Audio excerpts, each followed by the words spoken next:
Okay. I'm not used to wearing headphones, so this is really weird for me. It's all right. You get used to them like anything else. Okay. All right. I'll go ahead and take next caller then. I'm all right. I feel like I should ask something now after all this. Go ahead. I gotta come up with a question. What are we talking about? Is the progressive movement dead? Yes. We failed. We stopped asking for things. Do we ask for things anymore? Remember when we asked for Medicare for all? What was that, like a year, 2 years ago? I don't know. I mean, some people stopped talking about it. Some people stopped talking about it when a pandemic hit. You recall that? Yep. Everyone just stopped asking for Medicare for all once a pandemic hit. It's kind of a problem. It is a problem. I'd like to compare that to the Keystone XL pipeline, which has been dead for years and has now been brought back from the dead single-handedly by Fox News. I'd like to put those two things side by side. What does that say about where we're at versus who's on message on the right? I don't know. The Keystone XL pipeline has no reason to exist. It's not going to do anything for you. It's not going to do anything for me. It's not doing anything for anybody. But like, it's back on the agenda now. Oh my God. I'm sorry. I'm so not used to wearing a headset. You don't like the headset? No. This isn't even mine. This is like a gamer headset. Is it Bluetooth or is it plug-in? It's plug-in. Oh, really? Try turning down your computer speakers by 50%. Eric, I got earbuds for Christmas, so you could try them. I don't know if you want to 50%. try something like that. Does that sound better, Eric? I turned it down 50%. Just let me know in the private chat. So, I mean, I don't know, Johnny, like, that's a good question. I mean, my whole thing is like, I feel like, again, the moment that Trump lost and Joe Biden won, people just went back to sleep. Done. Right. He passed one bill. He passed a pandemic relief bill, and then he kicked his feet up and was like, yeah, we're not really doing Build Back Better. We're just going to stop. I'm going to short you guys $600 and we're moving on. Well, and you know what's really sad? People will still vote for him again. I mean, he didn't escalate the nuclear alert level or whatever. We're not at DEFCON whatever. I forget which way it goes. At this point, not going to nuclear war seems pretty good. He's beating down my expectations, Sabrina. I got to be honest. That's where we're at. Are you pro or anti, World War III? Definitely anti. I mean, like, this is Isn't that enough though? Like, at this point, this is just ridiculous. That's what Democrats do, though. They beat down your expectations. He didn't give us World War III. That's enough for us at this point. I know. But I mean, I just kind of feel like, I'm sorry, man, this headset is driving me crazy and now I'm getting all hot. Your ears get warm? Yes, I don't like this. This reminds me when I was a kid and my mom used to have me wear headbands and it feels like it's squeezing your head. Oh, if it's too tight, can check if you can extend it. I don't even know what that means. Because sometimes there's a thing where you can like enlarge it. Oh God. Maybe can I see you doing this on YouTube? Yeah, there you go. You found the enlarging thing. This is meant for the other side. Yeah, do the other side. It doesn't move. I think this is meant for someone with a small head. No, you just gotta enlarge it. Do the left side too, right there. Nope, a little higher. It really doesn't move. Pull it. No, separate it. Nope. Yeah, right there. I'm trying to guide you with a lag, so it's not working out too well. It's okay. Don't worry about it. I'll figure it out later. Oh my God, I hope no one else. That headset doesn't look bad though. Like there's a little spacer thing. I just hope no one else sees this. I hope no one else sees this stream. Sorry. It's just you, me, and like 311 of our best friends. Don't worry. It's all good. Oh, okay. Well, Johnny, any other questions? What did I? Let me see. I tell you what, I got one more comment. I'll let you do what you want with it. Somebody said they want to live out their 80s Cold War fantasy. What was it? I am Lux. You know what? I think that's onto something. And I'll throw this out there and you let me know what you think. Um, I feel like a lot of neocons and CIA types, they really love the Carter administration when they got to do, supplying Stinger missiles, surface-to-air missiles and anti-tank missiles to, rebels in Afghanistan. And I think they want to do that again in Ukraine. I think they just want a nice, long, dragged out war where lots of people get killed. I think they're just into that at this point. I mean, part of me wonders sometimes if this is part of population control. Jesus. You never know. You never know. You know what? I don't think they're bright enough to actually pull off population control, even if they wanted to. They're just not that good at what they do. Let's be real. Oh man. Well, Johnny, I really appreciate you calling in, and I appreciate your tech support. I do what I can, Sabrina. Hey, I'm in the Boston area. I just found you probably within the last month. I enjoy a lot of your content. Hope I gave you a laugh or two. Good luck with the show. All right. I won't hold you up too much. I've been milking your time for a while now. Case study QB is in the queue, so I'll let him get in there. He's always got good stuff. Case study. All right. Yeah. All right. Kick me off. All right.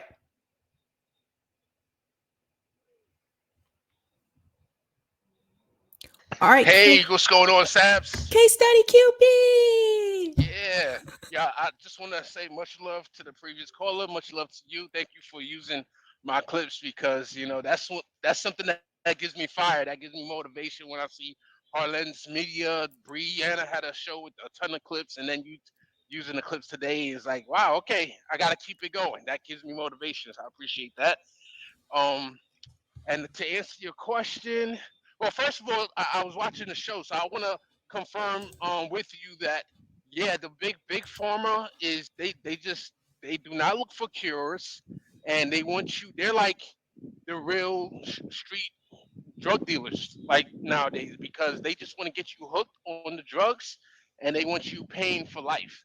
And I'll give you a personal example. I have bad eczema, and I've gone to like probably over 10 different dermatologists, and the last one I went to said, "Oh, you're in a great time for having eczema because within the last 2 years we have a new treatment for eczema." I was like, "Okay, great, wow, we got okay. I can finally get rid of this thing."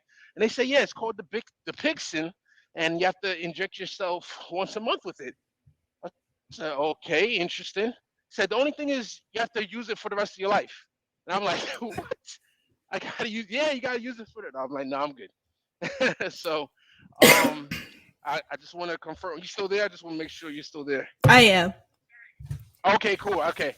And then the last thing I'm going to say about is the progressive movement dead? Is the progressive man? So I like to be a hopeless, a optimist as much as I can, but I must say that the progressive movement is like my New York Knicks. They just keep losing. They're not like your Boston Celtics who've been winning on a winning, streak. 18 win out of their last 18 games, they won 15 games. But yeah, we just keep losing. I believe of the inside outside game, right? The inside game would be the squad and so-called progressives, but they're not they're not winning. And then we got the outside game, which would be our we're growing because we got the March for Medicare for All, we had the Force to Vote, and I love these kind of actions. We the General Strike Summit, you had the Women's Summit, and then the third summit. I'm hoping to be a part of that. That's coming up. Like that's what I call outside growing, and we're growing because we would think that this kind of energy would come from the very top of our progressive movement, which I would consider TYT. And they tried with the Justice Democrats. They tried, but we need in the streets action. We're growing. So the outside game is still growing. The inside game has been disappointing us. We're losing. We're the Knicks. Oh. Thanks, Sabs. Yeah, I know. I see what you mean. I think like a big part of it is just because I hate to bring this up again, but it all goes back to the money. And I feel like a lot of people don't want to talk about that. A lot of people don't want to talk about the reason why these things aren't getting I'm done. sorry, Sabs. Is there any way you could come a little closer to the mic? Oh, I can't hear you too well. can you hear me now? Yeah, that's a little bit better. Oh, sorry, I moved the microphone. I feel like the reason why a lot of these things are not getting done is because of the money. And I feel like this is the problem that we have in the progressive movement. A lot of the people that we've been watching for over the past couple of years hosting these shows that kind of they brought us over to this space, right? So they introduced us to the squad. They introduced us to people like Bernie Sanders. The problem is that those people are not of the same class as a lot of us. So even though they wanted to fight for those issues, you have to remember at the end of the day, if it doesn't work out, they're still going to be fine. And I think that's what some people may not understand. If we don't get Medicare for all, people who are millionaires, people who are rich, they're still going to be fine. If we don't get, cancel student loan debt, if you're a millionaire, you're still going to be fine. So there's been people, I think, in this space, they've made a lot of money coming into this. They've written books, $1 million deals. And so, yeah, they can still like preach the narrative and preach the rhetoric. But at the end of the day, if the squad fails, it doesn't really hurt them. They can always pivot to something else now, which we've seen some of them do. Like I said, like after Trump lost and Joe Biden won, all of a sudden people's talking points started to change. And it's really disappointing, but at the end of the day, I think in a way, I'm kind of glad that this happened because it shows you who was really willing to fight and who's not really willing to fight. So for the people who are not strong enough to fight, we need to go ahead and weed them out. Let's let them go ahead and go and do what they do. And the people who do want to stand here and do want to fight, especially the work on the outside, we need people who are strong, not just physically strong, but we need people who are strong minded. We need people that at the end of the day really have nothing to lose. And I think that's the problem. So, yeah, like I said, it's unfortunate, but again, a lot of people are not talking about the money because if they bring up the money issue, then they're talking about their self because they're a part of that same class. So that's why I always bring it back to the class issue. But I'm sorry, when you have like progressive candidates who said they would only take grassroots donations and you see that they're taking corporate money, whether you're wealthy or not, if you're on the left, you have to call that out. And people have not been doing that because they want to be nice to their friends, because they don't want to lose their social circles, because they still want to make money in this space. But if you have to lie to people to make money in this space, what does that really say about you? 100%. I agree with you. As the outside, you and I and everyone in this chat on the outside, that's our job. That we got one. Well, we got more than one job, but one of our main jobs is to call out our own leaders. I think I don't know if you saw the clip. I clipped out a pretty good where David Sirota and Brianna Joy Gray was going back on her show. She had a clip on the Bad Face where they was talking about Pramila Jayapal, and, and I saw Bree was ready to push back that she was a good progressive, and I don't think David really, I could understand what David was saying, but Bree was definitely pushing back that she's not a good progressive, and they both came to the conclusion that if you're not if you care more about the Democratic Party and how they look more than actually pushing and fighting for progressive policy, then you're not a good progressive. And I think they both came to that conclusion. Yep. Yep. And I think we also have to keep in mind too, again, that goes back to class issue. What class is David Sirota in? See what I mean? It's a little bit different. I know some people will say the same thing about Jimmy. At least Jimmy grew up working class, so he knows what it's like. If you never had to struggle, you really don't know. Yeah, so much love to you, Sabs, and keep using those clips, make you motivate me to keep going. So I might go, I'm heading to work right now. I might look for some a little later, but much love to you, and I'm gonna keep the chat, the queue going. And on your first show, I look forward to being on many more and hearing you on many more. Have a great one. Thanks, Case. Talk to you later. Hey guys, this is kind of fun, huh? Okay, let me go to the next caller. Make next caller. Oh, what did I do? Hey, Sabby, can you hear me? Yes. Is this Eric? Yeah. Okay. I don't know what happened. For some reason, it still shows. It shows that you're muted on the app, even though you're not. Okay. But the good thing is you're not muted. All right. Huh? Oh. What kind of questions do you have? You know what? I think the reason why I'm having these glitches with my app is because I have an Android and it was new for Android. So maybe that's why. Anyway, what questions do you have? I guess I don't really have questions. Like I kind of looked at the question, is the progressive movement over? And I'm just thinking, like, it's over in the way it's currently being done. So, in other words, the Democratic Party is a dead end. How does Shama put it? It's a graveyard for the left, something like that. So, I would say basically the progressive movement needs to actually evolve. It needs to, like I see what Rome's doing, or like Afeni does, like with mutual aid and stuff like that, and just more class-based, with a class-based focus, focusing more on class,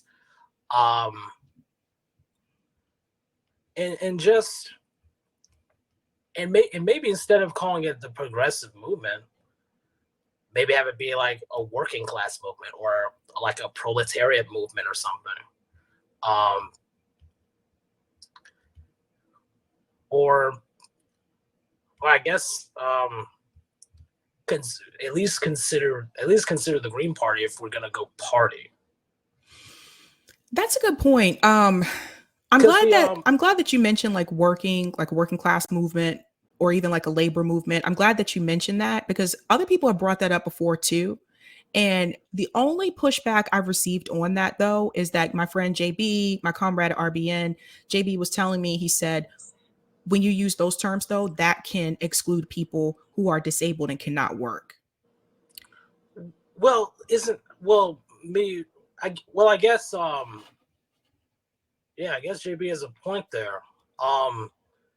That's the thing, though.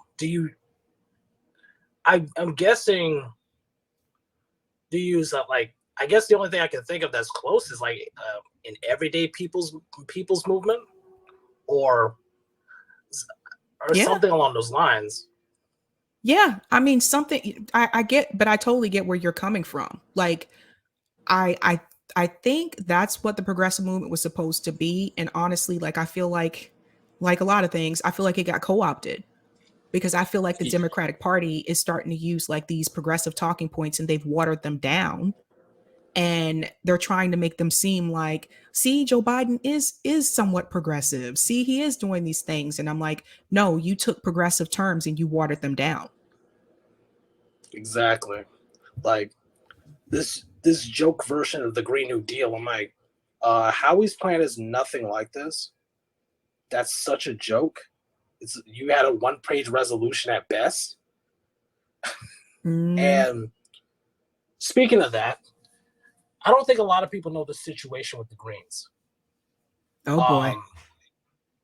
No, because they actually, and this is why I'm suggesting, because of their situation. The eco-socialists in the party are the majority. So people are complaining about, there's problems with the Green Party. I'm like, okay, didn't help make the eco-socialists a supermajority then. And then have a type of like force the vote situation in the Greens. I could see that happening too. I mean, well, that was one of the questions I had. I was like, why aren't we trying to take, similar candidates and run them through the Green Party and take over the Green Party? Yeah, because I just think honestly it's because people don't know the situation in the Greens. That's a good point. I mean, for me, I think I'm really going to try to see if I can get, and this might be a long shot, but I'm really going to try to see if I can get Jesse Ventura to come on because I think we need to hear from somebody who did it that way and won, because they know what it took to win, and he knows what it takes to be successful. Oh yeah.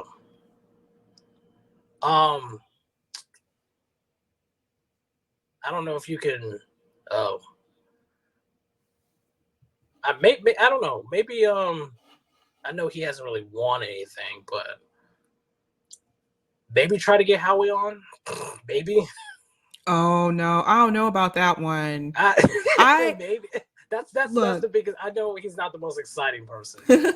Much respect, but I don't think that Howie Hawkins was the right candidate to run in 2020. And I know, Jesse decided he didn't want to run after all anyway, but still, out of all the people, I just don't understand why they went with that one. And actually, a Green Party member actually came on and talked about that and what happened with that process. But I still would like to hear from Jesse Ventura himself to see if he can explain, like what are we doing wrong? Like, there has to be some type of, he won somehow, right? And he didn't run through the Democratic Party. Shama Sawant won, and she didn't run through the Democratic Party. Well, to be fair, they are local races. But I think that's where we should put more of our focus. Yeah. Yeah. Just making sure it's clear not to like give our hopes up too much, Mm-hmm. But it is important. But keeping our focus on local politics is important too. Mm-hmm. That's where I start seeing like with me teaching, it's like this dumb. You start seeing like this dumb battleground like CRT and all this stuff. Excuse me, what? What? Where did this come from? Well, someone just posted, and this is Johnny GL just posted on YouTube, Shama has gotten more done on city council than the whole squad. God damn. You can do a lot more locally. And I'm actually putting together a ballot initiatives panel for YouTube. I'm working with Kira over at Heartlands Media to put that together, because people need to understand, if you live in a ballot initiative state, there's a lot of things that you can get done just through ballot initiatives. Like, that's how we legalize, I don't know, I can say this on this app, but that's how we legalize, green here in Massachusetts. And there's other things that you can do through ballot initiatives. And for people that say that they don't live in a ballot initiative state, that's okay, because what's supposed to happen is you get things passed in those states that have ballot initiatives, and then puts pressure on the states that surround those states. And I've seen that happen a lot here, like living in New England.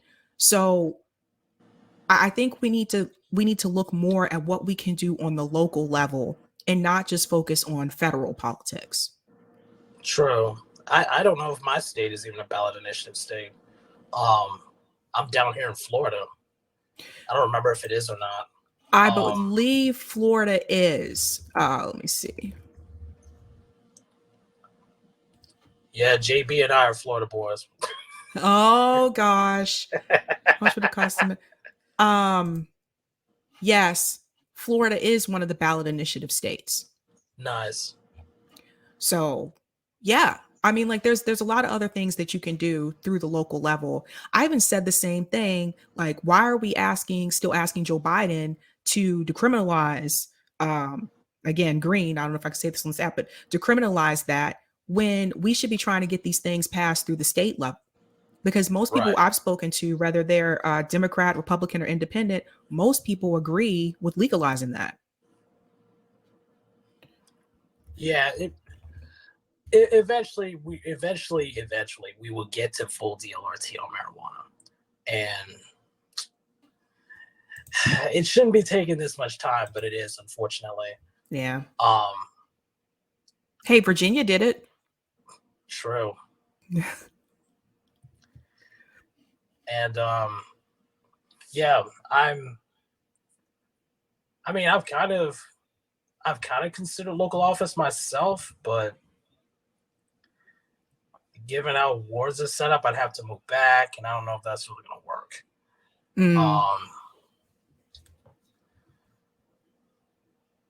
But yeah, education has to be the base there. Well, I guess community-focused education, because you have people that are just it's not for me. Voting's pointless or whatever.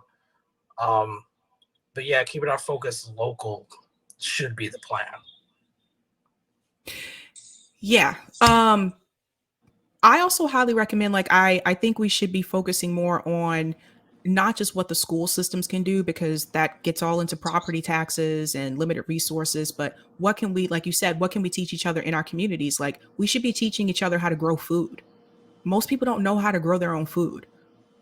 We should not be relying on the grocery stores. Like, that's a scary thought. And this kind of hit me like when the pandemic started, my state shut down completely. And the first thought I had in my mind was, how am I going to get food? So that's us being, so dependent on the grocery stores. And it shouldn't be that way.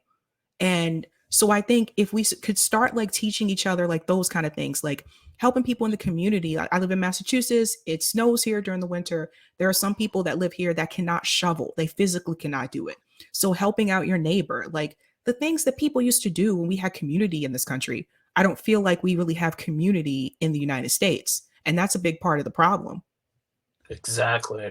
And add on to that, like, it also, as teachers, like being able to actually teach, because that's the other part too. Actually, there are teachers that know about, like, they obviously know about actually what stuff like Marxism actually is, all like everything, like socialism, communism, anarchism, all of it. They know what it is. And especially down here, a lot of them are afraid to touch it. So, I mean, you got students here that see what's fucked up. They clearly see what their parents are going through. Like, yep. Like, bro, this is fucked up. Like, what? Eventually, I feel like they're going to get to a point on their own, but who knows? No, I hear you. Well, Eric, thanks so much. I want to make sure I go ahead and get to the next caller. My fault. No problem. Hey, this is our first time, Yeah.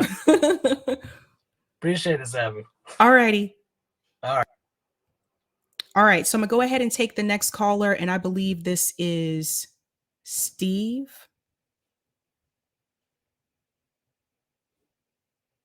Steve, hello. I think I selected Steve. Steve, is that you? Can you hear me? I think I did this right. Invite to speak. Make next caller. Yeah, I think they need to work on the app for Android. Steve, I don't want to skip you. I don't know if you can hear me either. Hey, can you hear me now? Okay, I hear you. Yeah, man. You're weak, so I didn't want to speak over you. But yeah, it's also it's super glitchy, but it's a fantastic platform. Okay. And I know they'll work the bugs out, and we're really lucky to have this. And thank you for everything you do and for your sacrifices making this happen. And thank you to your family as well, because as a man with a family, like, I realize doing something like you're doing has got to take away from your family time. So thank you. Oh, yeah, sure. No problem. Okay, so I wanted to hit a few points, if you can hear me over the frogs. Where are my notes here? Okay, so on ballot initiatives, I'm in California, and we had in the last election cycle the gig work bill, which Uber and Lyft were able to like overturn a state legislative, making them fall under regular labor law. And then also this was I think in 2006 or 2008, the voters in California banned gay marriage until the state Supreme Court overturned it. So like ballot initiatives are an arena of struggle, to be sure, but I just, let's not romanticize it, I guess is the point I'm trying to make there. It can go both ways. I'm just going to hammer through these real quick, if that's okay. Okay. Okay, on the Greens, there's a lot of talk about Greens, and I've been a Green Party member and involved in the state party here and the local party. And on the Howie Hawkins question, I just want to remind folks that, like, do not underestimate the trauma of being green after 2000. And with Howie Hawkins, I voted for Hawkins in our primary. because I saw him as kind of the most put together of all the candidates. But really, I think he got a lot of support because, rank and file Green Party members were terrified of being put in a position where Trump got another term and they could blame it on the Greens. So Howie was weak and milquetoast, but that was, I think in a lot of ways, intentional, because we all operate, even though we're Greens, we all operate in like social movement circles within our own communities. And like people got like blacklisted and stuff after Nader, and it would have been even worse after Trump. So I just want to make that point. Not a lot of people think that decisions can be made by rank and file voters like me who voted for Hawkins in the primary and was just okay with having a weak representative because we didn't actually want to perform well enough to, I guess, spoil the vote, so to speak. On the subject of movements, I reject the idea that the squad is representative of the movement. I think that obviously we had hopes and the movement propelled these people into positions of power, but they are not the movement. So is the movement dead? That question. I don't think it is. In the early 2000s, when I was in high school still, I was, tuned into the Second Intifada, and I was a very vocal voice against Ariel Sharon and the clearing of Palestinian villages and the conditions of apartheid in Palestine. And I was also an outspoken advocate for legal marijuana. And I felt like a voice in the wilderness. I felt alone in a lot of ways. And even though the tide, so to speak, has rolled out with the Bernie Sanders movement, I feel like I have more company in my radical space now than I ever had in my entire life. And the word movement I like to think of as like moving, right? Plate tectonics, like the earth is constantly moving.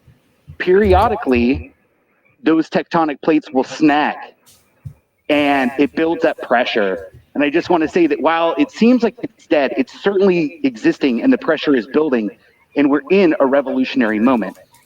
And you brought up food, and I think that's one of the key things that we need to think about as leftists and organizers, is that we need to build our own capacities for waging revolution. That means, how do we feed ourselves, clothe ourselves, shelter ourselves? How do we defend ourselves?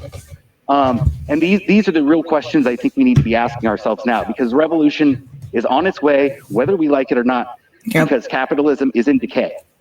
And so we need to be positioning ourselves, rather not necessarily looking for electoral fights, right? But also doing the groundwork of creating the conditions for us to wage revolution.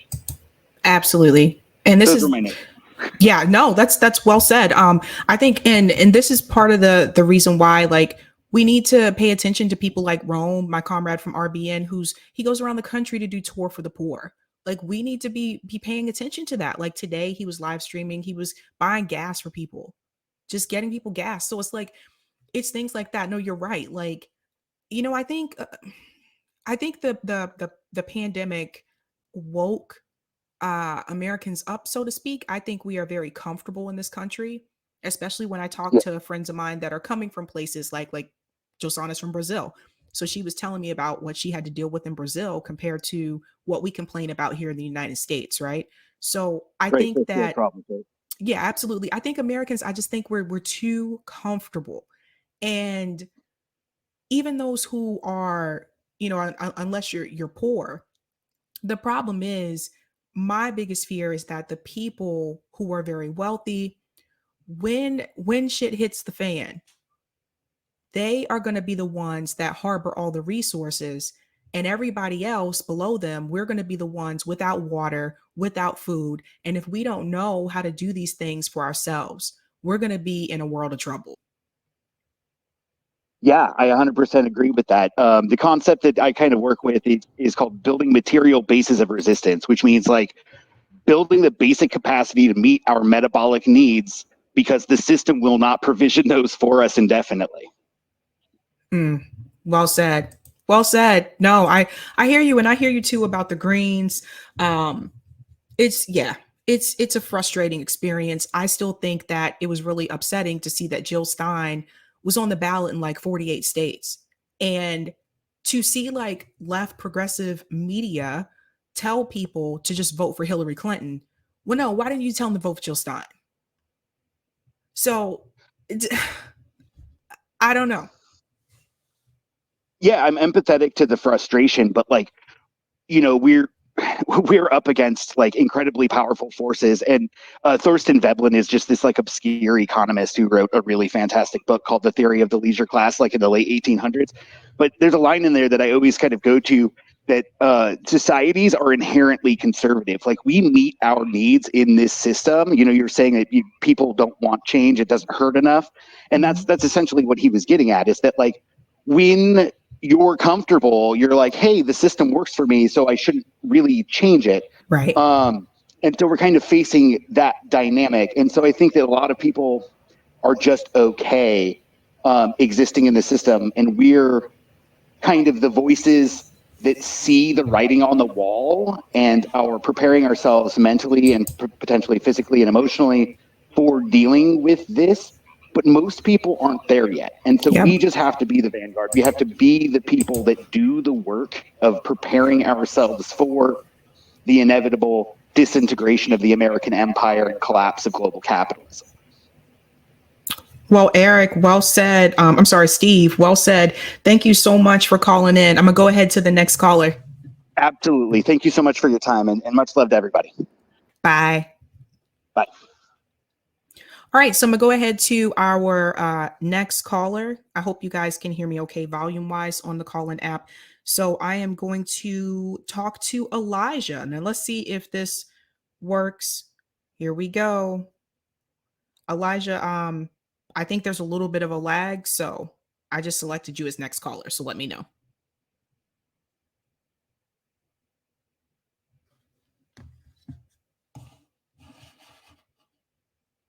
Wow, I am really shiny on YouTube tonight. I look really shiny. Can you guys tell? Elijah? Let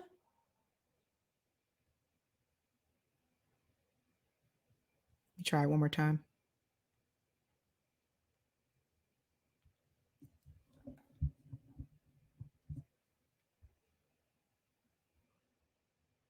Elijah?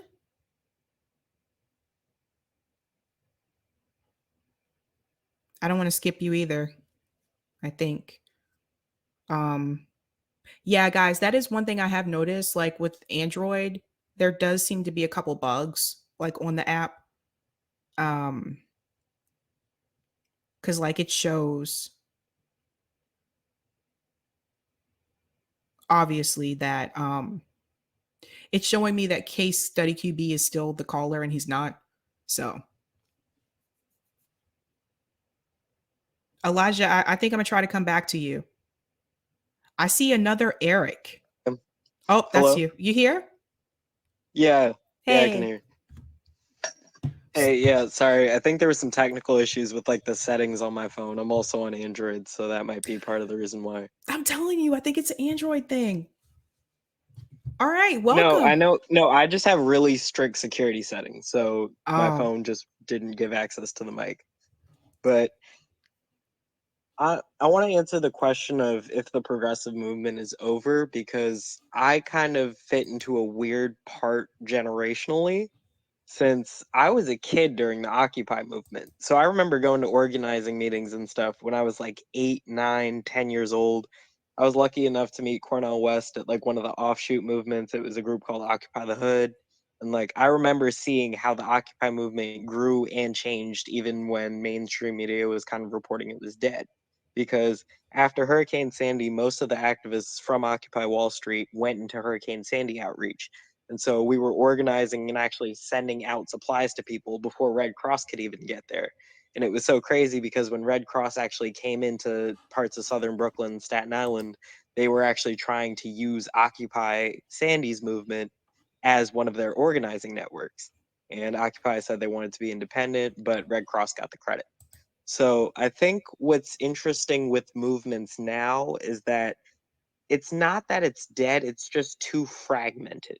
Because there's so many different people who are working on issues locally that don't even communicate with each other. In New York, you'll see people who might be very strong when it comes to climate change, but they didn't necessarily get involved in criminal justice reform or fighting the drug war policies wise. Or even when it comes to foreign policy, I'd say in general, when you look at the left, you'll have a lot of leftists, especially around my age, where they just defer any foreign policy to whatever the establishment says.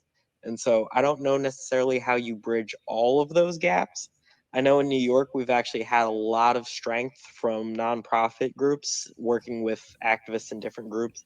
So there was a nonprofit that I was a part of called Vocal, which originally had been called NICAN, but they worked to get housing for people with AIDS originally in the 90s. They were behind one of the groups that did bail reform in New York. And they were also one of the groups, along with the Drug Policy Alliance and other groups, that actually got cannabis legalized in New York. So I think there's a lot of different groups and different moving parts. And I think the challenge that we have today is, one, trying to get people engaged. And I do agree that local action is the best way, because whether it's something as simple as like block parties, like I think everyone, I don't know, maybe it's just a New York thing, but I grew up remembering having block closings, people would open the fire hydrants, food would be there. If we start doing block parties, events where it's bringing people in where they're at, feeding people, you can have like stoop sales or clothing drives where you're giving away clothes. That way you're actually building community. And I've seen groups in Brooklyn specifically, like Mexicanos Unidos, that have done that really well. And so they actually have been organizing across the spring where they do a plaza where they take local food vendors who've been getting cracked down on by NYPD and they bring them to this park. And so they bring people from all across the city in to help the vendors' business out. And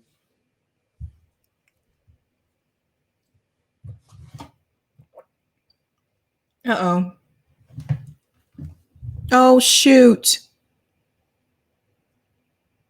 Elijah, I think I lost you. Oh, no. I don't know what happened. Maybe it was me. No. I'll try it again. While I wait for you, I'm gonna go ahead and shout out some of these super chats. Thanks so much, Ashura. Is subscribing to Sabby Sab's channel the new Jimmy Dore's Garage? Where is the guy in Dick Long? Oh my gosh, Ashura, come on, come on. Thanks for the super chat, Cool Blue. MSDNC discussion in which they pretend to care. It's a good point. Well said. Thank you for this super chat as well, Ashura. Grim got put on house arrest because he did a grim job on his reporting. Oh my, okay, Ashura, you are like, you are cringe tonight.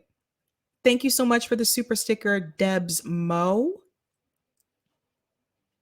Thank you for the super chat, Sparty Matt. A worldwide pandemic couldn't get these slime balls to pass Medicare for all. They can't agree on public health, but they can come together on war. Well said. That's a good point. And thank you for this super chat as well, Ashura. Hashtag Jamal Blowman. Tweet that on that clip. Ashura, have you been drinking tonight? What what is going on? And thanks for the super chat as well. What the F was what the F was Pelosi on? Jimmy made fun about it. Yeah, I don't know. She was kind of weird. And thanks for the super chat as well. The frogs want to be part of the call-in. Let them in. Oh, I know. That was so cute. I loved hearing the frogs in the background. So Eric, I'll go ahead and take those comments on Rockfin. And right after this, I'll go right back to callers on Callin. Thank you so much for the tips on Rockfin Roger Meadows. No offense to those with the new intro music, but I really love the original with that jazzy saxophone. With everything going on with censoring, may I make a plea to all of my fellow viewers, start making comments on Rockfin, a worker co-op, while YouTube is corporate.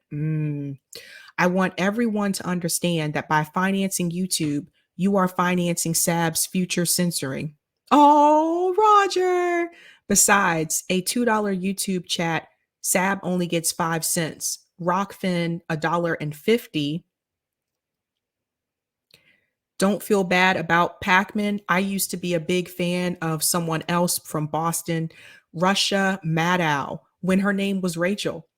Won't front. I learned a lot from her pre 2016. Lawrence taught me how the US Senate works. Ed Schultz taught me about how UN decline led to income inequality. And Melissa H. Perry took me to class on weekends. You remind me of her. Bernie 2016 revealed to us that only Ed was on our side.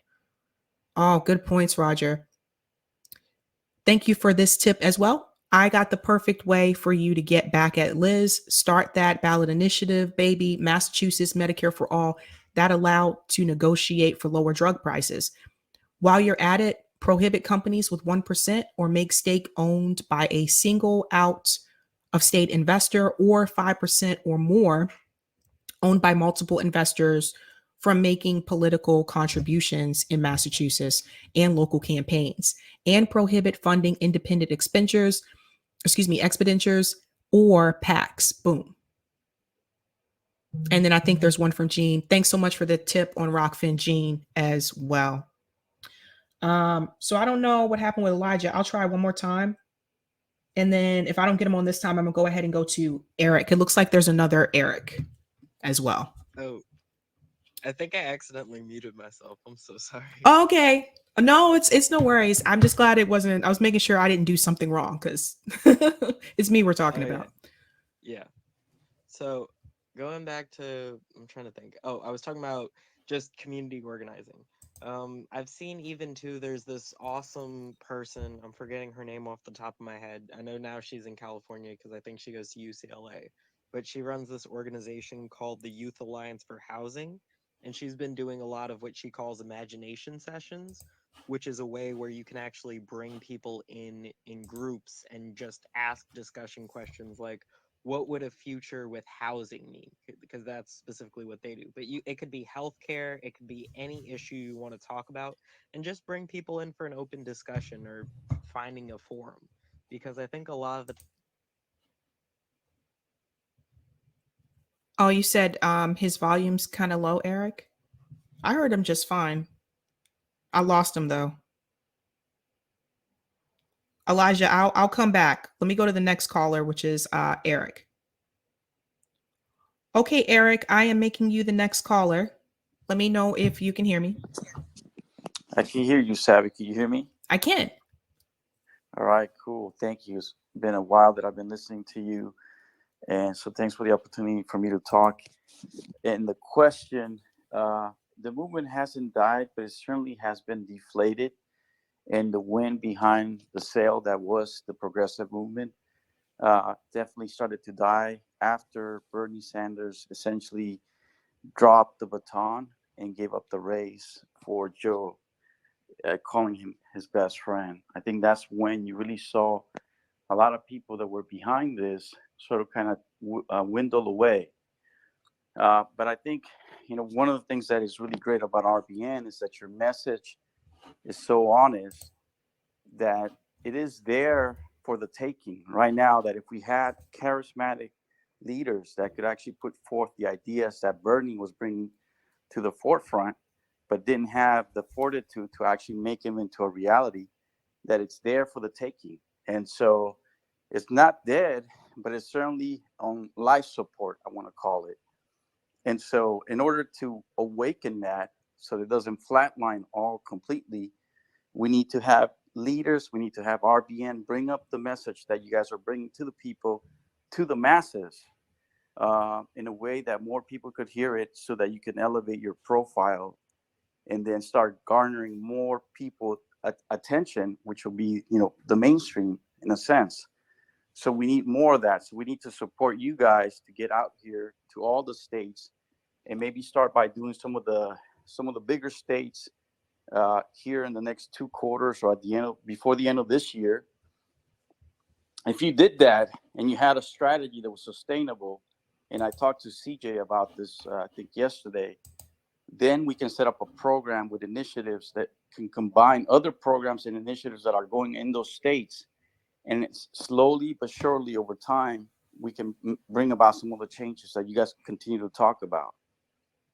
Does that make sense? It does. I like the way you think, Eric. Can I ask you a question? Are you at Kid on YouTube?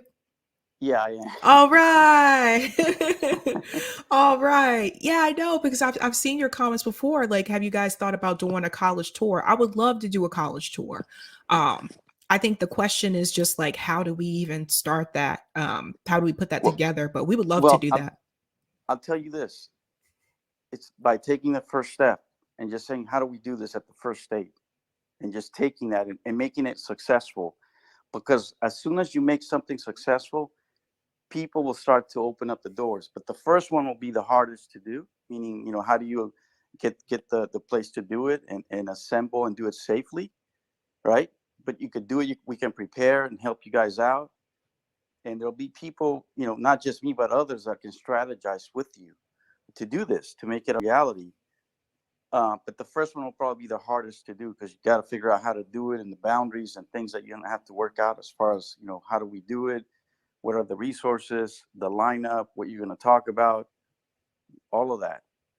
But it can be done. You just got to develop it.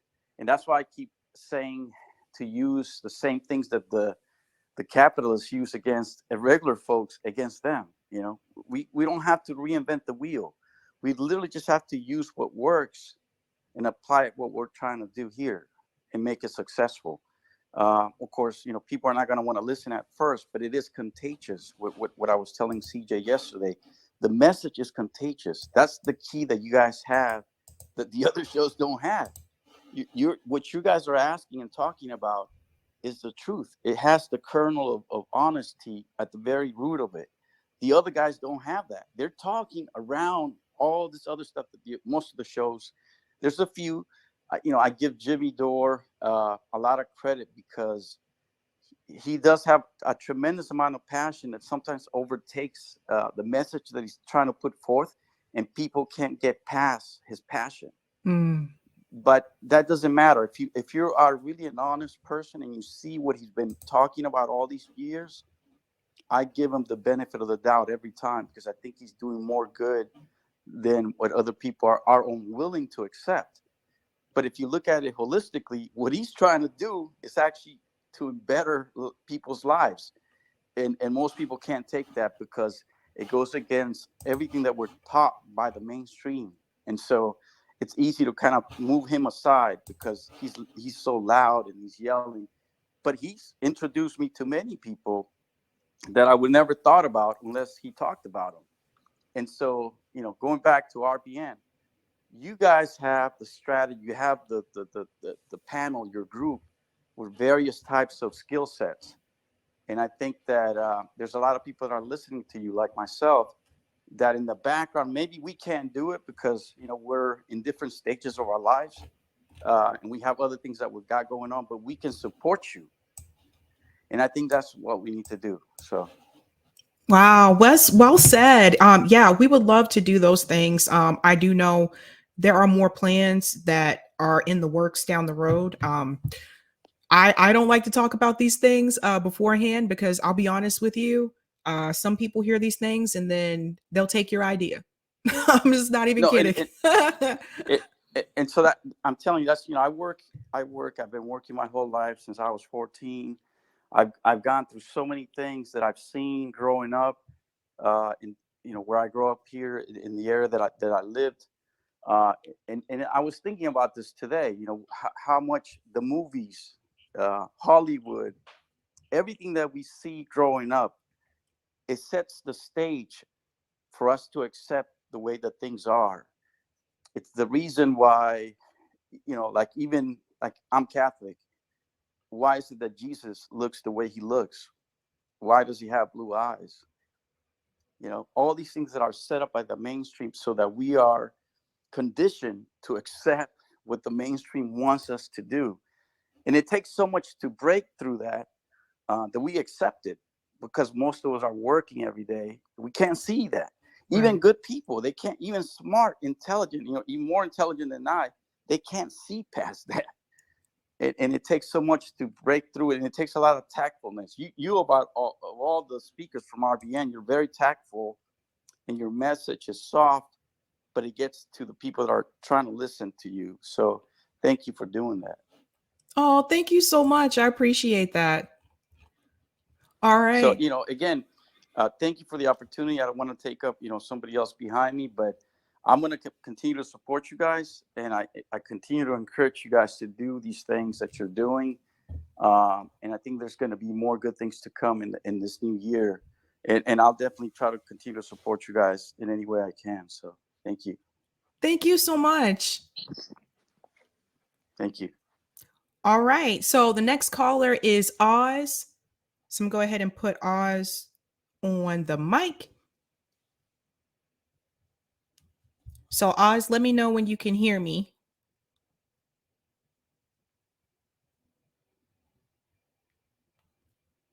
I'll try it one more time.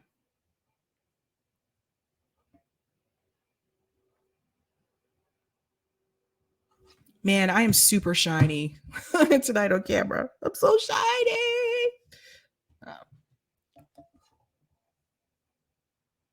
I think I did it right. Let me know if you can hear me, Oz. Dude, if you guys have the Android app, I'm just going to tell you right now. See, that's the thing. You can't practice. Like you create the room and then it's live. So you can't practice, if that makes sense. But you guys got to see my technical difficulties tonight.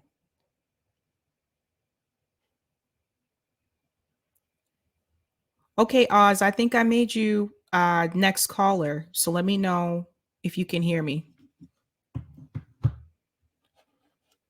In the meantime, I'll make sure I shout out Ashura's super chat. Thanks so much for the super chat, Ashura. I don't drink and smoke weed, just enjoying the show. Okay, cool. So you're naturally cool like that. All right. All right, Ashura. Oh, Jean, Catherine the Great. Do you ever catch yourself? Yeah, self-censoring yourself. Ooh, that's a mouthful. Yes.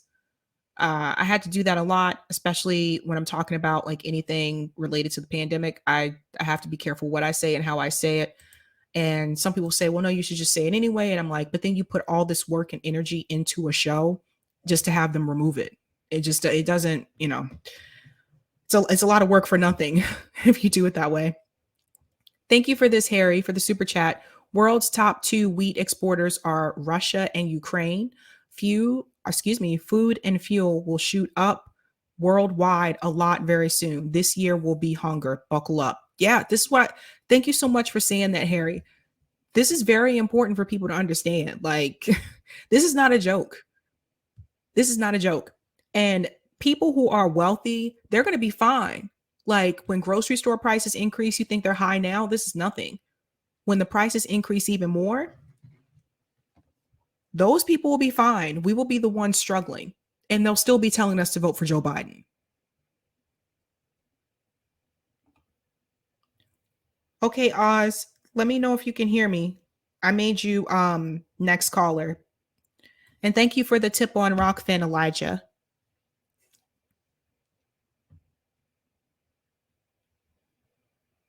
I should have known that when they said preview early. It's so funny. I think that companies assume that everybody has an iPhone. I don't have an iPhone.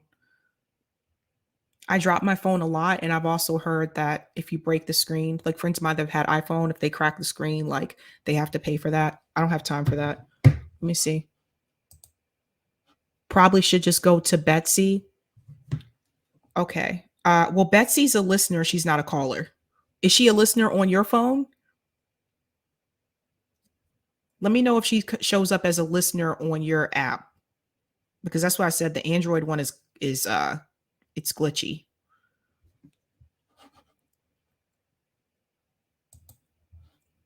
Let me see if actually I could just do it on the screen. Oh, she is a caller. See, guys, this is what I was telling you. The app is glitchy because you'll see here. I'm gonna make this full screen. Watch this. See how it shows Betsy as a caller? On my app, it doesn't show Betsy as a caller. It shows Betsy as a listener. So let me boot scoot to Betsy. Let me see if it'll work this way. Invite to speak. All right, Betsy, I invited you to speak. I don't know if this is going to be the same or not. I think I just made you a host now. Yeah, dude. Can you hear Hello, me? can you hear me? I can. Hello? I can hear you. Can you hear me? Oh, awesome. Yes. Cool. Hey, Sabby. Hey. Welcome. This is Betsy from Massachusetts. So, Whoop, whoop. yes. I was commenting about that on YouTube, but earlier. So yeah, you kind of took the words out of my mouth before when you were talking about you know, the term progressive being co-opted. And I totally feel that way. And, you know, I think that it's very much true on a national level. But in thinking about it, I'm not sure like how much it really bothers me, because it's just a term, it's just a name. And I think that whatever, you know, we call the movement, if it's populist or whatever it's going to be, I think it just has to thrive. And so I'm not, you know, I think I used to be really troubled by it. And now it's like I almost want to call it just, you know, progressives progressism. I can't say that word. Because I remember like probably like 10 years ago, I used to say, oh yeah, I'm liberal. And now I cringe anytime someone calls themselves liberal. I'm like, no, you mean neoliberal. Because it got co-opted. And I think this, you know, the same thing happened. But on a local level, you know, and thinking about this while there were other callers, and thinking about what I wanted to say, is that here in Massachusetts, I think there is a decently strong progressive movement. It's not, you know, as populist in the way that I would like. But I'm very lucky, very blessed to have as my state senator, probably the most progressive person in the state Senate, Jamie Eldridge. And he has been a leader and a champion in so many causes. And I work with him directly on getting Medicare for all of Massachusetts, which he puts that bill forward every 2 years. Yep. And it's been, I think he's been doing it for like 10 years now. It's, you know, it is it's a tough job, but he does it every time because he knows how important it is. And then I've got on the other side, my state rep, who is awful, Kate Hogan, who could very well become the next speaker or the next majority leader. God help us all. And she calls herself a practical progressive. And she started doing this a couple years ago when she realized that all of these people in her district, I'm in the 3rd Middlesex, are progressive. And I think she got scared that someone was going to primary her. Well, someone is primarying her, actually, someone in my town. And he is like getting signatures, get on the ballot, but he's running as a Democrat. And that is a very frustrating thing because people feel like here, as well as I'm sure most other states and federally, that they cannot win an election unless they run in one of the 2 major parties. Yep. And that is a huge problem. And the Greens, you know, yeah, they have ballot access just about everywhere, but I feel like no one takes them seriously anymore. Especially because they don't really run local candidates. I mean, Massachusetts would be one of the perfect states to have a Green Party member in the state house, or as a mayor or something, and you don't see it. And so if it can't happen here, I mean, I don't know about California. Maybe the California folks could speak to that if they have any Green Party members in their state legislature. And there maybe there are a handful or something, but you know, and I'm a member of the People's Party, but I've been very disappointed with all the infighting. Right. I saw your interview with Nick Brana. I've talked to some other people about it. I you know, very conflicted. I don't know, because I think trying to take over like the Green Party, I think that would be too challenging, and that's I think the reason why they started the People's Party, and that's a question they get asked all the time. But I also have friends who are they call themselves progressive, they even populist in a lot of ways, but they still feel like the only way that they can change things electorally is by trying to change them from within the Democratic Party. And my pleas fall on deaf ears when I tell them, look what they did to Alex Morse when he tried to primary Richie Neal out in Western Mass. And they still just are like, no, I can't leave the party. I have to try. And they do it for years and years. And I finally gave up, and I unenrolled 2 years ago, the day Bernie dropped out. I was like, nope, if Bernie actually wins the primary, I will stay a Democrat. But if he doesn't, I'm leaving. So bye-bye. So that's sort of my 2 cents.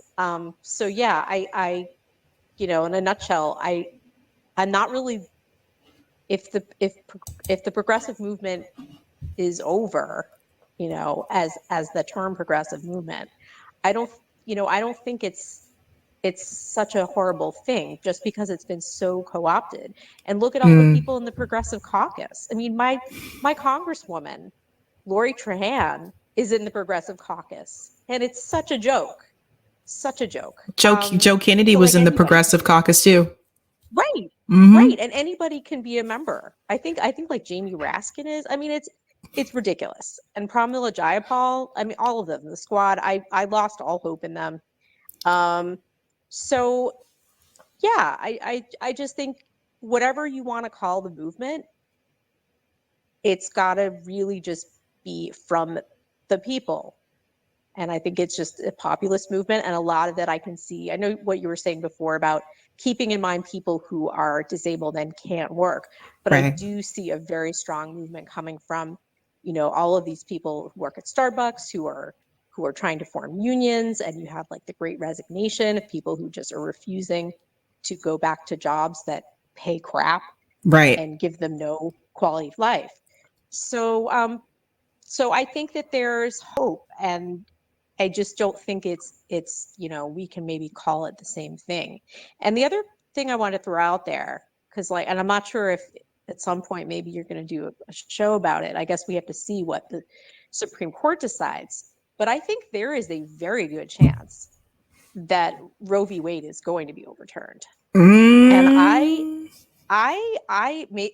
hope I'm wrong, but if it is, or it's something where it's so severely limited that it's like might as just as well be overturned, then I would think that you're going to have millions of people going to DC, being out in the streets protesting. And for what though? What is it going to do? What is it going to change?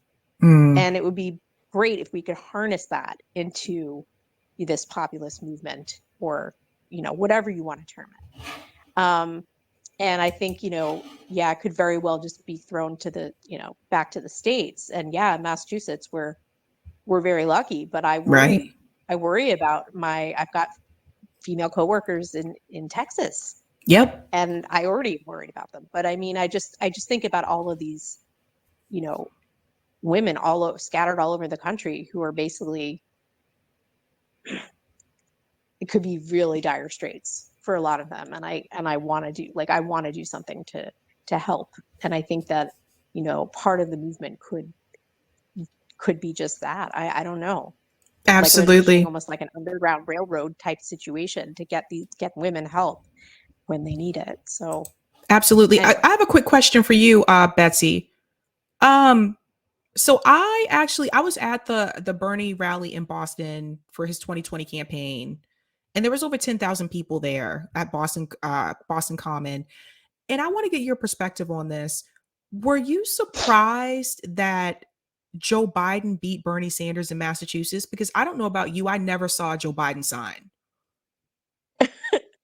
Yes, I was surprised.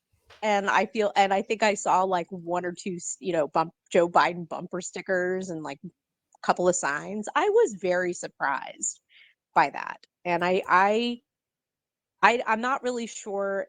The only thing I can surmise is that I had a bunch of Bernie friends who voted for him in 2016, and somehow they got wooed, they got sucked into Elizabeth Warren's camp. I don't know how that happened. And I tried I begged and pleaded with them about it. And they were like, no, I love Elizabeth Warren. Just like, oh my gosh, they're like, Bernie's too old. That was pretty much the best argument they could come up with. And so I think that there was just support. A lot of his support bled and went to her, and I think that's probably how Biden wound up winning. I was surprised for sure, and I also know people, and I myself am in this camp, although I still voted for Bernie. I don't understand, and maybe you can answer this or somebody. How come Bernie ran as a Democrat again after what they did to him in 2016? He should have walked out of that convention in 2016 and just, been fuck you all, because it was clear that Hillary was going to lose anyway. Absolutely. Absolutely. Well, one of the things that and I think a lot of people were turned off by that. Yeah, I really do. One of the things that I was told is that Bernie Sanders was invited to run with the People's Party. So that was one of the things I was told, to join the People's Party. Another thing that I actually heard Bernie say himself, he didn't want to go the way of Ralph Nader. And so, yeah, I've heard that too. Yeah, I think he thought if he ran as like an independent, to me, it didn't make any sense, because like you said, they already screwed him over in 2016. Why would he want to do this again?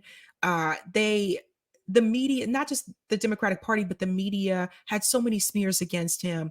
And to see him go on the debate stage every other time saying Joe Biden is my good friend, like, why did he feel the need to keep saying that?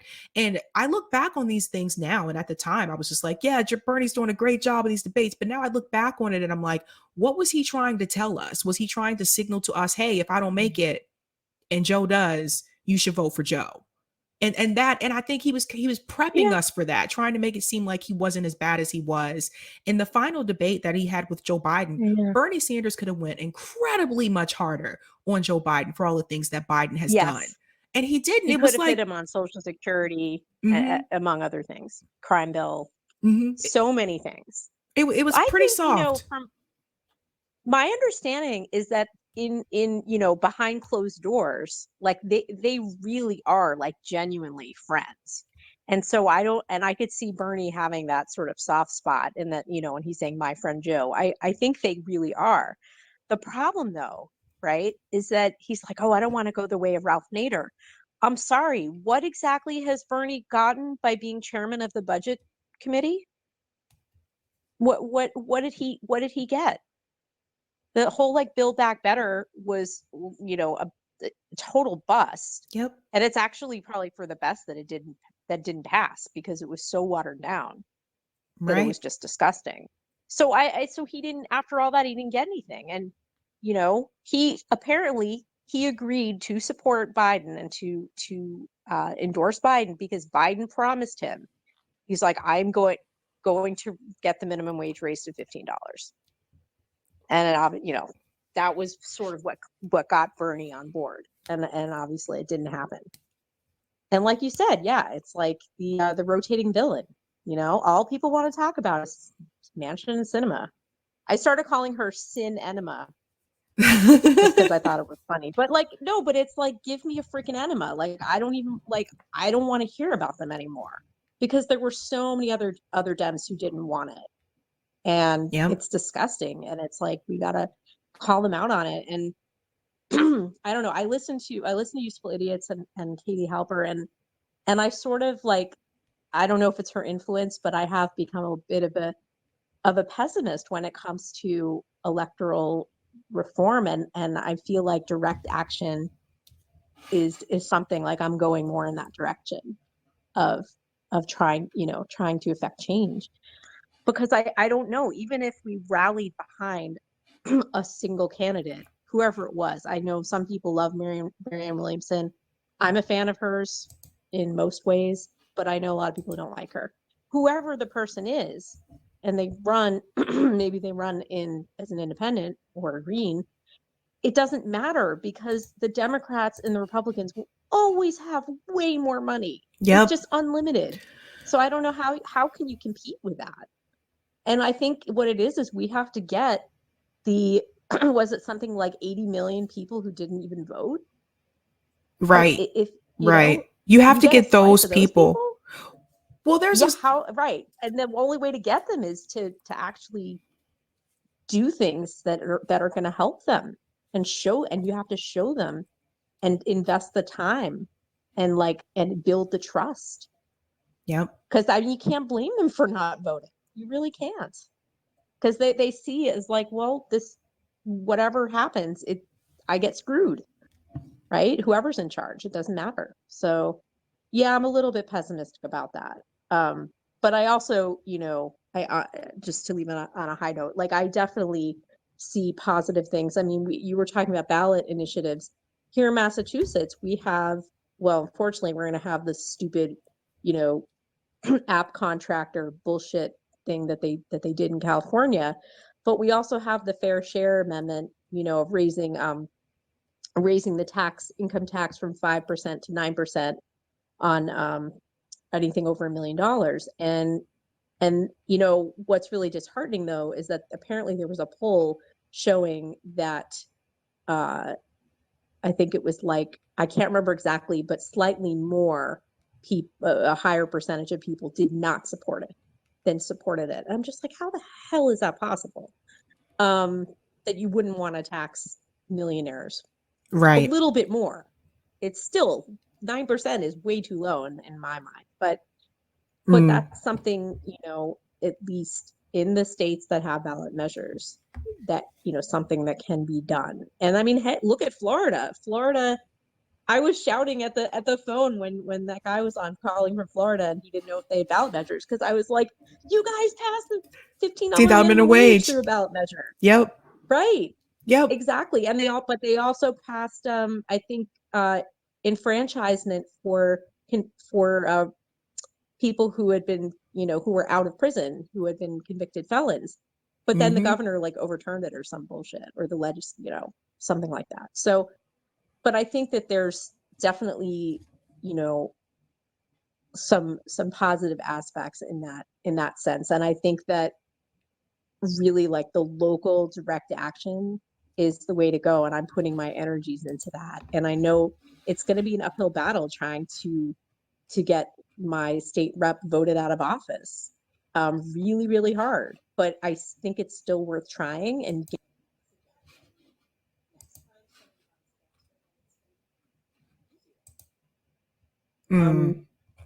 like take some of the wind out of her sails. And if it forces her to move left a little bit, then great, So yeah, that's my 2 cents. But I was so excited to call in. And by the way, I also have an Android. So yeah, you're in good company. All right. Yep. Yeah, this is so glitchy. I'm still figuring it all out. Like it's showing people as callers that have already spoken. It's kind of weird.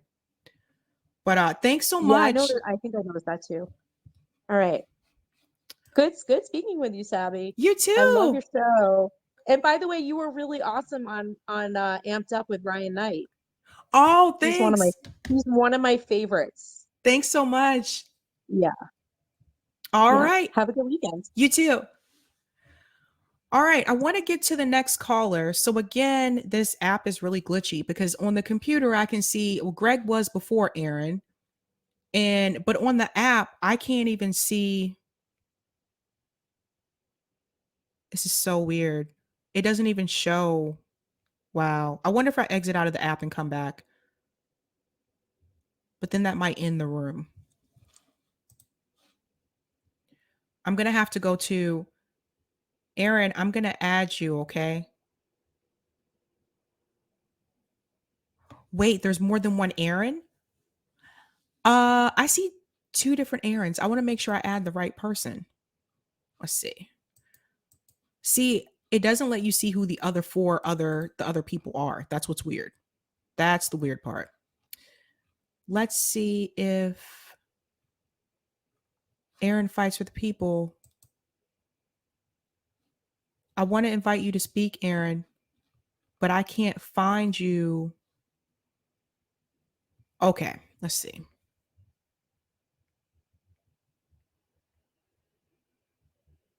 I don't even know if that's the same Aaron now. This is glitchy.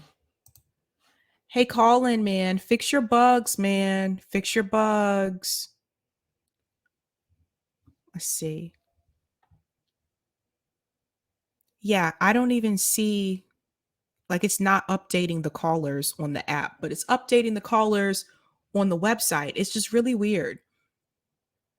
I wonder what happens if I close it out and come back in. Let me see. All right, let me go back in.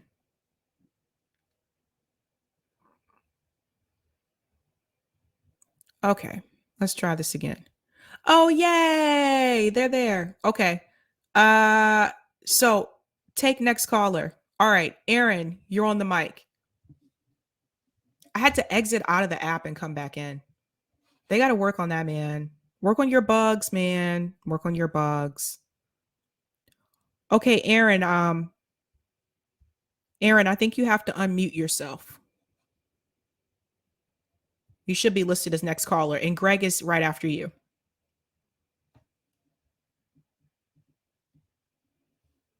Yay! Aaron Fights for the People.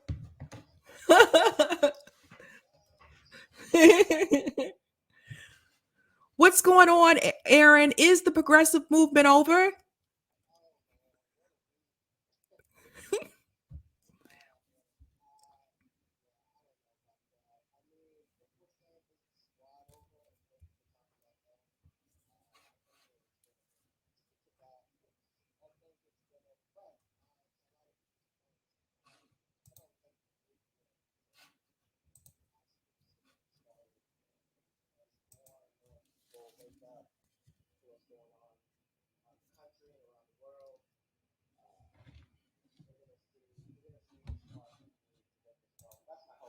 Oh, hold on, Aaron. People said they can't hear you. Hold on. I think it's because. Let me try it again. Okay. Say something really quick, Aaron. Mic check. 1, 2. Okay, Eric. Can you hear me? Eric, can you hear Aaron? Okay, he can hear you.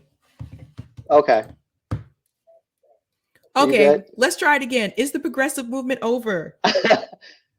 Yeah. Like basically, my answer is, if we're talking about the squad, yeah, that's been over for a minute. But if we're talking about the movement, like the actual movement, I think we have plenty of time. And I think it's just getting started. And I think, as more and more people go on strikes and more people wake up to what's going on around the country, I think we'll get the spark that we need to truly mobilize the way we need to. There's going to be voices like yours, voices around the sphere to just keep it going and keep putting the pressure on and continue to speak truth to power. And I think that's how we get it done. We have to be focused, obviously, on what we need to do. But yeah, I mean, I didn't really have any questions per se. I just wanted to kind of come on. I know it's getting late. I just wanted to show you some love, come on your show, just say what's up. Obviously, I love RBN. I love this show for obvious reasons. You speak the truth unapologetically. So I just wanted to give you props for that and for everything you've been doing. And the not so obvious reason I love this show is because I grew up in Mass, and it's like nostalgic for me to hear about Boston Commons and all this stuff going on. So it's good to hear, and yeah, I just wanted to say what's up. Awesome. Thanks so much, Aaron. Thanks for stopping by. Yeah, you're welcome. Bye. All right, I'm gonna go ahead to the next caller, which is Greg Bruce. So, Greg, you are up next on the mic. You'll have to unmute yourself.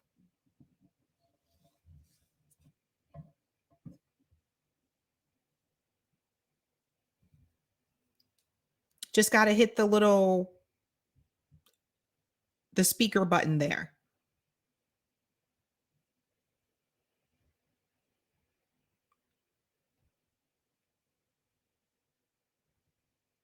Can you hear me?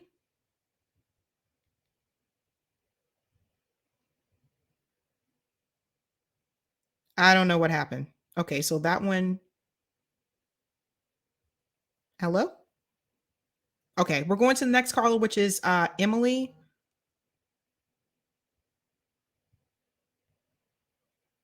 Okay, Emily, you're the next caller. Can you hear me?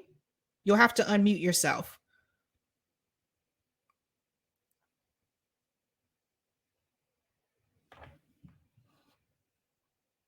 Hello? Emily, can you hear me?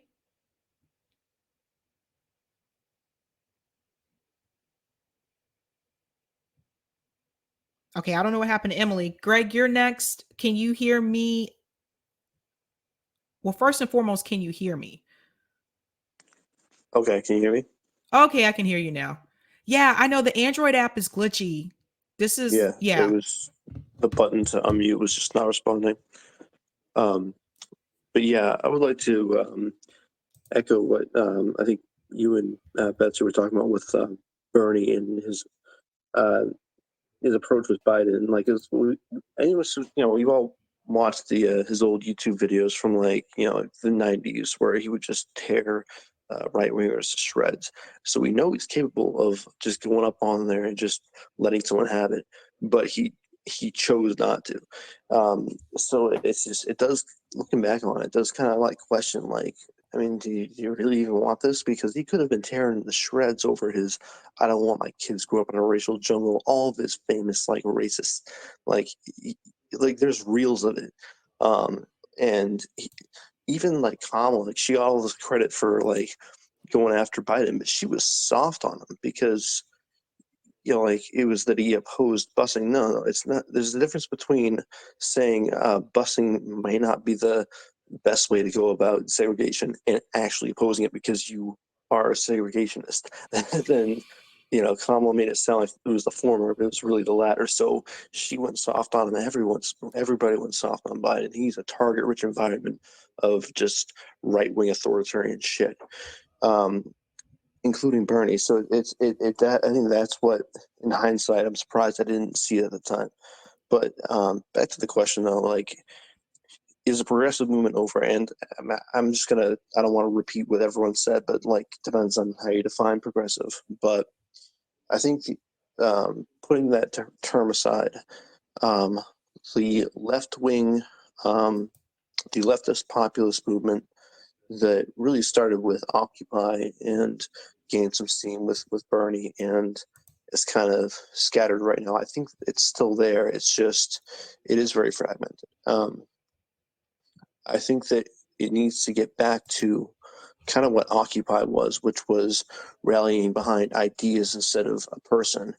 And actually, when people talk about like the squad being like the Tea Party, I actually knew people who were Tea Party protesters, and for the most part, I feel like they were more.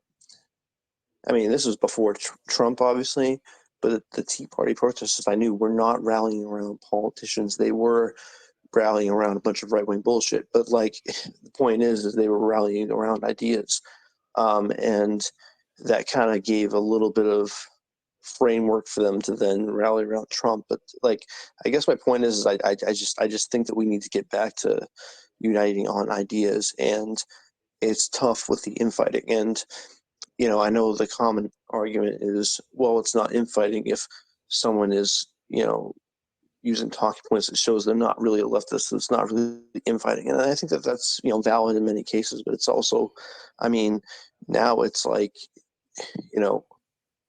the infighting is someone didn't ask the same questions to Nick Brana that I would have. So everything that they ever say is going to be, wrong. It's and I guess what I'm curious, like your thoughts are on, like, you talked about with like the women's summit, how you had different ideologies and how we need to be able to unite with people that we otherwise disagree with on things that we do overlap on.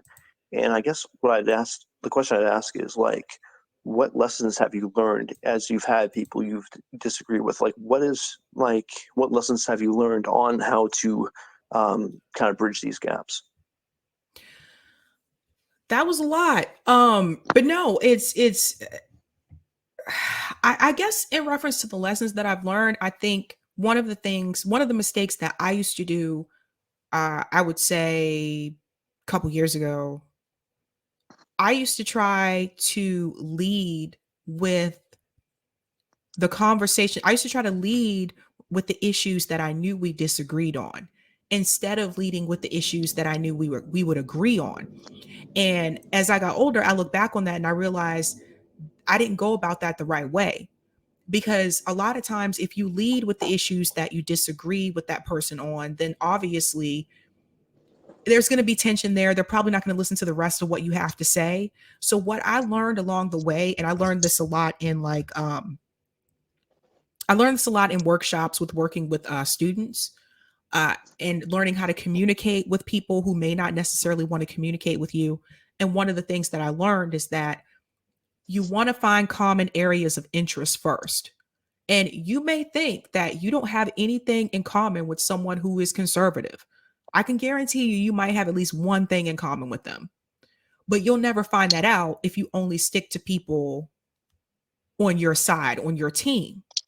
So I think what's important to note is that you have to find areas where you have common interest, start with that first, and then you can get to the topics that you disagree on.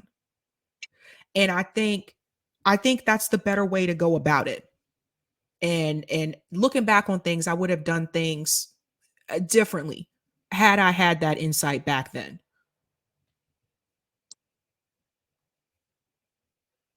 That's great. And I know I already kind of threw a lot at you, but I'll let the go to the next caller. But thanks for listening. All righty.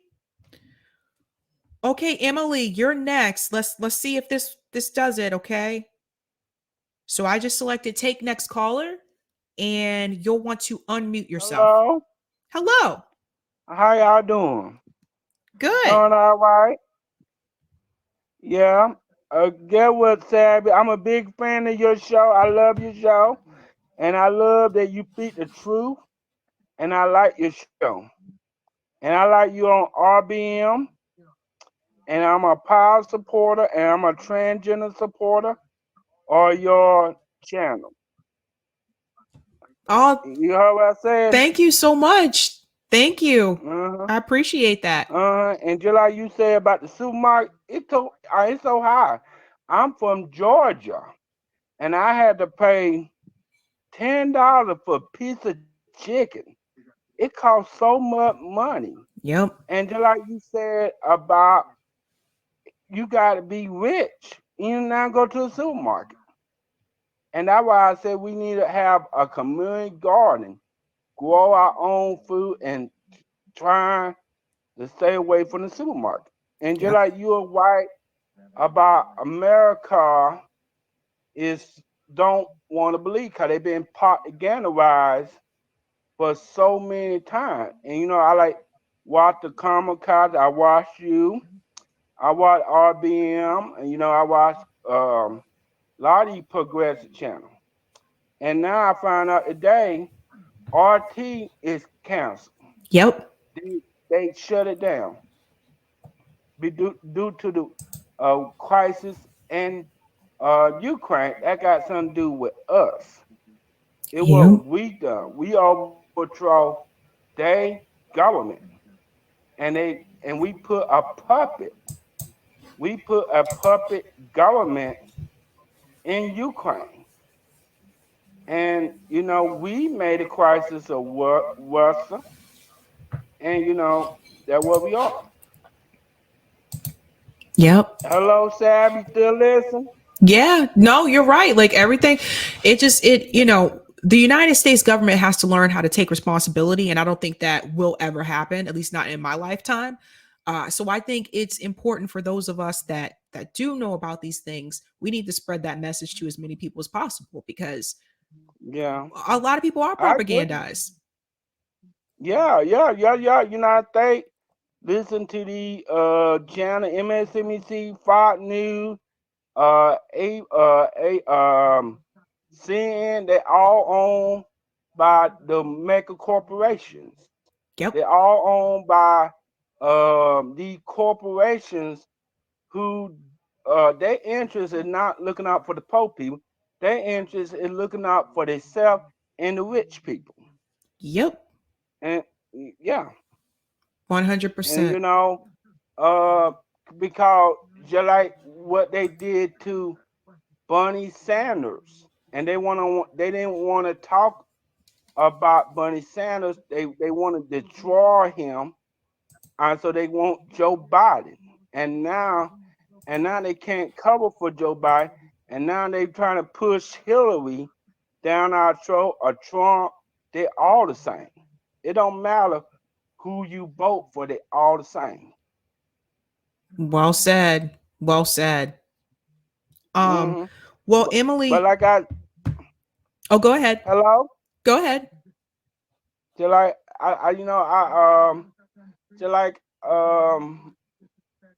just like what's going on in Russia, we don't have one mindset that Russia is the bad guy. But you never hear a discussion that United States expand on on the border, and that's why Russia and knowing that we overthrown their government. You don't hear one point of view. Yep. And just like when it comes down to Russia. So I love your coverage on Russia. And you know, I like your show, and you know, keep doing the good work. All right, I'm gonna head on out. Okay. And keep doing the good work, and I'll see you later. Awesome. Thank you so much, Emily. Okay, guys, I did just realize the time. It's almost 11 o'clock, so I didn't realize I've been talking for this long. So I am going to go ahead and end the call-in room, and then I'm going to head out here on YouTube as well. Guys, thank you so much for everyone who was listening. I'm sorry the app on Android still needs obviously a little bit of work, but we got through it. And thanks so much, Eric, for helping me out. Elijah Logan, thank you so much for this comment on Rockfin. Also for college tours, look into local college Black student unions, left wing. Oh, I can't see it, Eric. You, yeah. Left wing clubs and see if they can host you at a meeting. Oh, that's a good idea, Elijah. Good idea. All right, guys. I am. Oh, let me go ahead and. Okay. I am about to head out. Thank you all for tuning in. Thank you for bearing with my technical difficulties here. I'm sorry. I gave you a heads up. This is gonna be our first time. But thanks so much for tuning in, you guys. I am gonna head out. I hope you guys have a good weekend. So have a good night,